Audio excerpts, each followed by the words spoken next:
ഇപ്പോൾ ഇവർക്ക് വേണ്ടത് ഇസ്രയേലിനും അമേരിക്കയ്ക്കും രണ്ട് രാജ്യങ്ങൾക്കും ഒരുപോലെ അവര് ലക്ഷ്യമിടുന്നത് ഈ ഫോർദോ ആണ്. പക്ഷെ ഫോർദോ ആവട്ടെ എത്തിപ്പെടാനാവാത്ത ഒരു കേന്ദ്രമാണ്.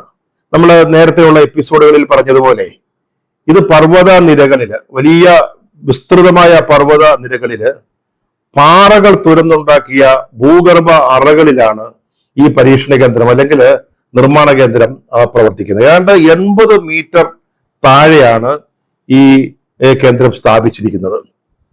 ഇതിനെ തകർക്കുന്നതിന് അമേരിക്കയുടെ കൈവശമുള്ള GBU-57 ബങ്കർ ബസ്റ്ററുകൾക്ക് സാധിക്കുമോ?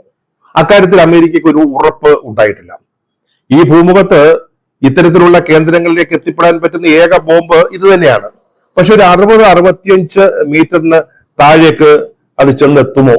അതാണ് അമേരിക്കയുടെ അല്ലെങ്കിൽ ട്രംപിന്റെ അല്ലെങ്കിൽ അവര് നേരിടുന്ന ഒരു വലിയ പ്രധാനപ്പെട്ട പ്രശ്നം. ഇത് 80 മീറ്റർ താഴെയാണ്. പക്ഷെ അമേരിക്കയുടെ സാങ്കേതിക വിദഗ്ധർ പറയുന്നത് ഈ GBU-57 എന്ന് പറയുന്നത് അതിനെ നിശ്ചയിച്ചിരിക്കുന്ന ഒരു ലക്ഷ്യം 60-61 മീറ്റർ ആണെങ്കിലും 80 മീറ്റർ താഴെയുള്ള ബങ്കറുകളെ പോലും അത് ആക്രമിച്ച് തകർക്കാനും നശിപ്പിക്കാനും സാധിക്കും എന്നുള്ളതാണ്. അത് പക്ഷേ ട്രംപിന് ഇതുവരെ ബോധ്യപ്പെട്ടിട്ടില്ല എന്ന് അമേരിക്കൻ മാധ്യമങ്ങൾ റിപ്പോർട്ട് ചെയ്യുന്നു.